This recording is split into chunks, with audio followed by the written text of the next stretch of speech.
Y como lo hemos mencionado en este espacio informativo, el huevo es uno de los alimentos de la canasta básica que ha subido considerablemente de precio. ¿Cuánto cuesta el huevo en la Ciudad de México? Acompáñenos, se lo decimos.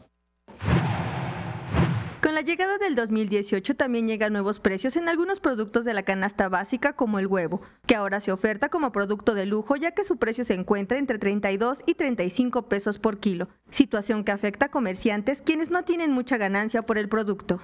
Pues la gente ahorita, por la época, yo creo que anda muy gastada y sí, como que por un peso que esté más caro, pues sí se van, ¿no? Entonces sí, como que sí lo dejan de comprar o lo dejan de consumir por ratos. Bueno, el huevo ha subido bastante y inmediatamente se ve reflejado porque se empieza a estancar.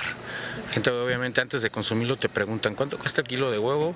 Pues hoy por hoy lo tenemos a 35 pesos, según la calidad, pero mucha gente no lo entiende, o sea, simplemente te preguntan 35 pesos, bueno, no gracias, se van y se van preguntando. Junto con el huevo, el precio de algunos productos y verduras han comenzado a subir, lo que impacta en el gasto diario de las amas de casa. Por decir eran 200 pesos o 150 casi del diario.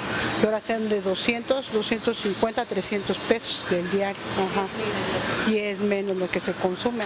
Especialistas indican que dicho aumento se debe a la inflación de 6.63% registrado hasta la primer quincena de diciembre del año pasado. De igual forma informan que los precios de los productos dependerá de los aumentos de los precios en energéticos como gas, gasolina, electricidad, así como del dólar. Con imágenes de Sergio Villanueva, Mariana Sánchez, 21 Noticias.